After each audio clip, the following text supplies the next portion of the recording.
Welcome back. You are listening to the home of forbidden romances.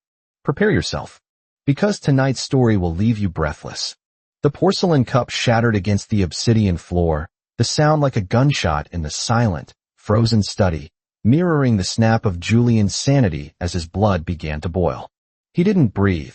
He couldn't breathe, not when the fire inside his veins was currently tearing through his resolve, turning his vision into a haze of red static and agonizing heat. Get out. The voice was low, a rumble of thunder trapped beneath a sheet of ice. It came from the high-backed velvet chair behind the massive mahogany desk where Duke Kalen Thorne sat. He didn't even look up from his documents. The air in the room, naturally chilled by the Duke's potent cryomancy, should have been soothing. Instead, to Julian, it felt like needles against his fevered skin.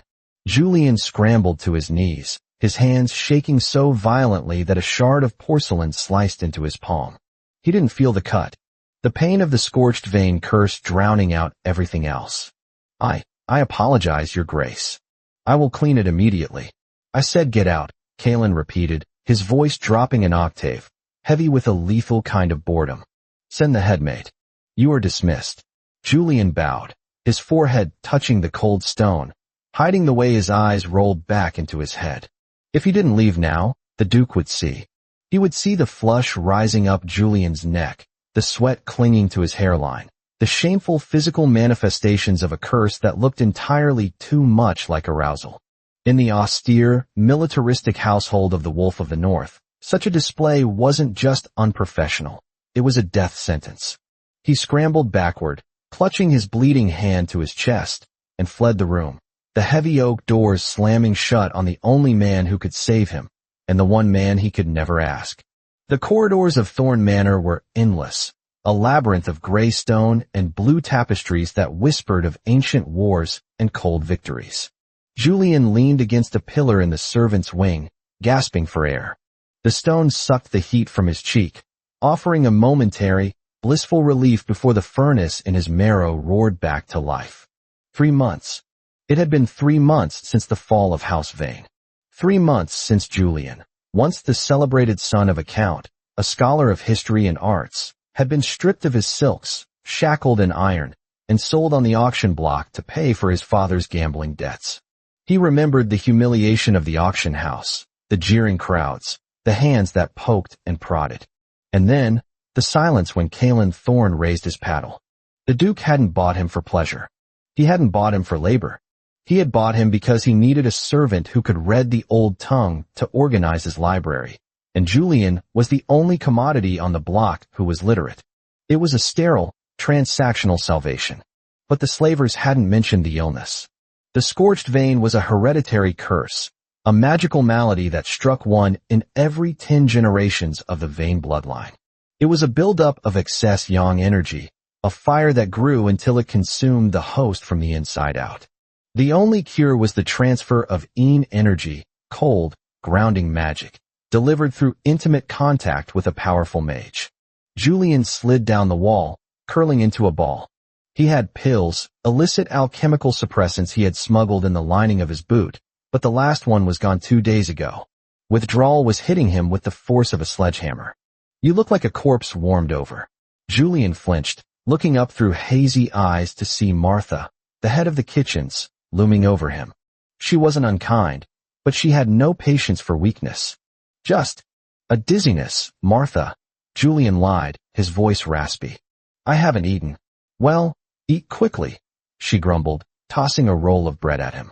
The master is heading to the hunting lodge at the edge of the Frostwood tonight. He requested a valet. Since you're the only one who doesn't faint at the sight of his magical aura, you're going. Julian's heart stopped. The hunting lodge. Isolated. Just the two of them. It was the worst possible scenario. If the curse flared there, miles from civilization, with no place to hide. Is there no one else? Julian whispered. Martha narrowed her eyes. Do you want to be sent back to the mines, boy? You go where the master commands. Julian nodded slowly, clutching the bread he couldn't stomach. Yes, ma'am. The journey to the Frostwood was a silent nightmare. The carriage rattled over the frozen earth, the landscape outside a blur of white and gray. Inside, the temperature was sub-zero. Kalen sat on the opposite bench, wrapped in furs that looked like shadows against his pale skin. He was reading a book, his gloved finger tracing the lines. Julian sat on the edge of his seat, his hands clenched in his lap. The proximity to Kalen was torture. The Duke was a living battery of ice magic. Just sitting near him, Julian could feel the soothing waves of cold radiating off the man, pulling at the fire in Julian's blood like a magnet. His body screamed at him to move closer, to touch, to take.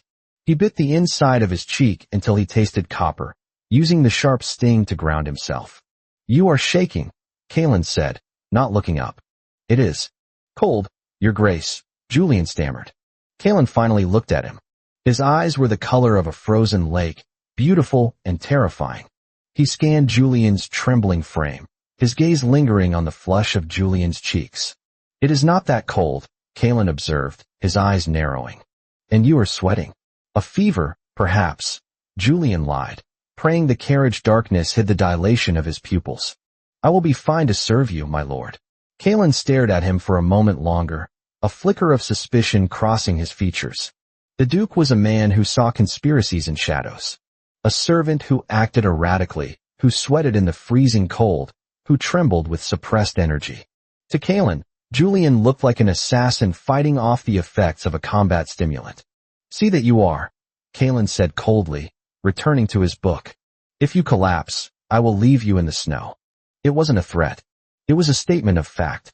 The hunting lodge was a fortress of timber and stone, perched on a cliff overlooking a valley of glaciers. A blizzard began to howl as soon as they arrived, sealing them in. By evening, Julian was dying. He had managed to unpack the Duke's luggage, prepare the fire, and set out the evening meal, moving like a marionette with cut strings. Every movement sent spikes of agony through his joints.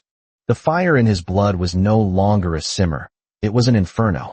His skin felt tight, overly sensitive. The fabric of his uniform felt like sandpaper. He was in the small servants' quarters adjacent to the main bedroom, pacing, clawing at his collar. He needed ice. He needed snow.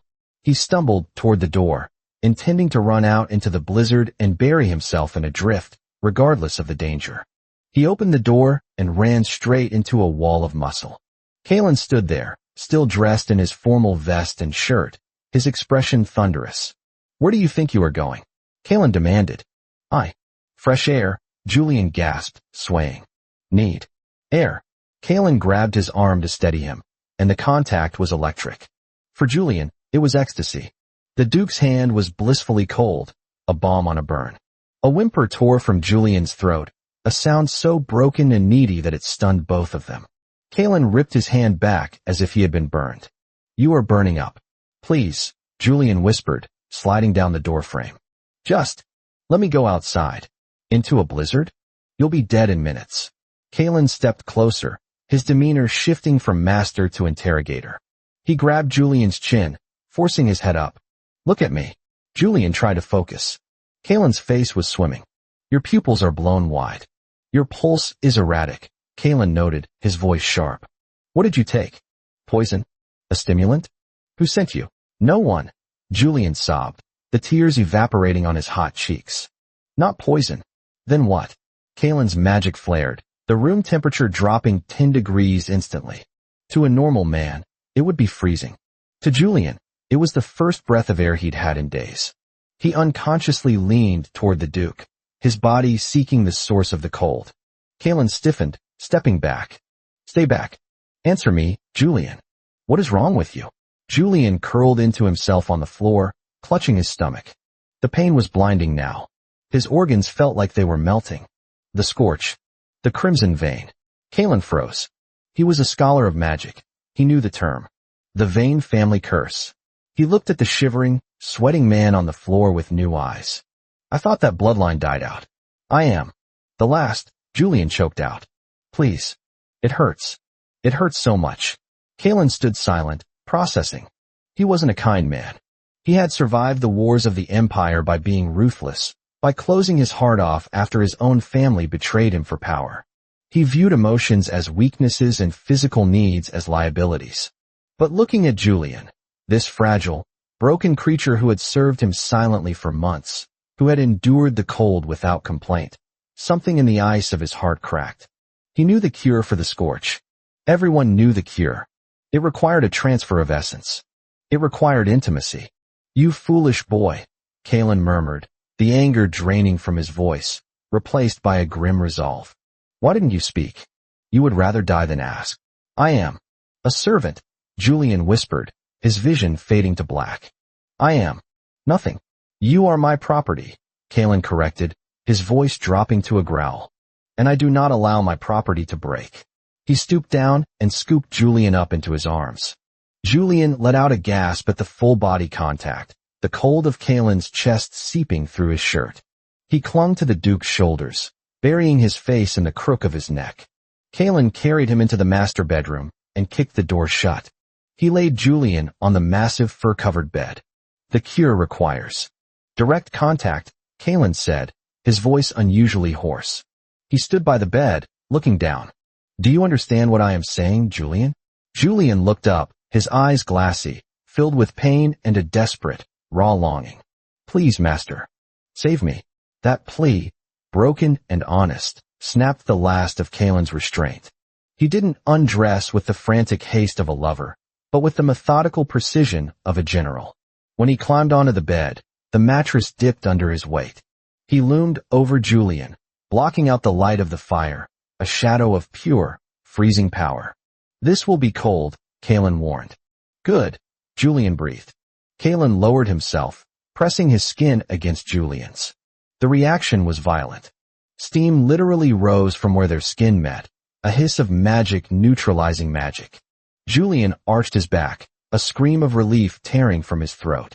It felt like plunging into a glacial river after being trapped in a burning building. Kalen growled, his eyes glowing with azure light. He was absorbing the excess heat, pulling the poison from Julian's soul and replacing it with his own mana. It was an invasive, overwhelming sensation.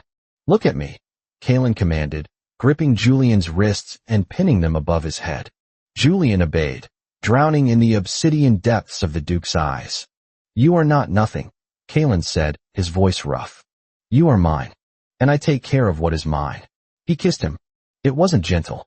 It was possessive, demanding, and icy. Kalen's lips were cold, his tongue tasting of winter air and mint. Julian melted into it, surrendering completely. For the first time in his life, the fire inside him didn't hurt, it fueled him. As the night wore on, the boundaries between master and servant dissolved, replaced by the primal dance of fire and ice. Kalen, who had lived in a world of silence and cold, found himself addicted to Julian's warmth. And Julian, who had lived in fear of his own blood, found safety in the arms of the monster the world feared. The morning sun filtered through the heavy curtains, casting a pale light over the tangled furs. The blizzard had passed, leaving the world outside silent and white. Julian woke slowly. For the first time in years, he felt balanced. The constant, thrumming ache in his veins was gone, replaced by a cool, steady hum of foreign magic. Kalen's magic. He realized with a start that he was draped across the Duke's chest, his head resting on Kalen's shoulder. Panic flared. He tried to scramble away, but a strong arm clamped around his waist, holding him in place. "Stop moving," Kalen grumbled, his voice thick with sleep. "Your Grace. I must start the fires, the breakfast. Martha can wait," Kalen muttered, opening one eye. The icy blue gaze was softer now, though still sharp. He looked at Julian, tracing the line of his jaw with a thumb. "How do you feel?" "Better," Julian whispered, unable to look away. "The fire is gone." "Suppressed," Kalen corrected. "It will return. The curse is chronic." Julian's heart sank. "I see. Then, I will return to my duties. I will try not to burden you again, Your Grace." He tried to pull away again, but Kalen's grip tightened. "I didn't say you were dismissed, Julian." Kalen sat up, the furs falling to his waist, revealing the pale scars of old battles. He looked at Julian with an intensity that made the air crackle. "The mana transfer is temporary. It requires maintenance," Kalen said, maintaining eye contact. "Regular treatments." Julian's face flushed, not from the curse, but from the implication. You would do that? For a servant?" "No," Kalen said simply. I would not do that for a servant. He reached out, cupping Julian's face, his thumb brushing over Julian's lower lip. I am canceling your debt, Kalen announced. The papers will be burned when we return to the estate. You are no longer a bond servant. Julian stared at him, stunned. Then, where do I go? I have nowhere. You stay here, Kalen said. Not as a servant, but as my companion, my actuary, my partner. He paused, his stoic mask slipping just enough to reveal a flicker of vulnerability. The cold. It gets lonely, Julian. And you are the only one who can survive my frost. Tears welled in Julian's eyes. He had expected to be discarded, used as a medical necessity, and then ignored. He hadn't expected to be wanted. I am not a noble anymore. Kalen, Julian whispered, testing the name on his tongue. I have nothing to offer but my cursed blood. Then give me that, Kalen said, leaning in until their foreheads touched. Give me your fire, and I will give you my ice. We will balance the scales. Julian closed his eyes, leaning into the touch. The fear of the future, the shame of his past, it all seemed to meld away under the Duke's cold, possessive touch. Yes, Julian breathed. Yes, master. Kalen smirked, a rare, dangerous expression that transformed his face. In the bedroom, you may call me that. Everywhere else. It's Kalen. He pulled Julian back down into the furs, the world outside forgotten. The blizzard could rage, the world could judge, but in this room, the wolf had found his warmth, and the scorned sun had found his sanctuary. And that is how the frozen Duke claimed the only fire that wouldn't burn him. If you enjoyed seeing the icy Kalen finally melt for his servant, destroy that like button. And tell me in the comments, would you serve a master who held your life in his hands, or would you risk the curse alone? I'll be reading your answers.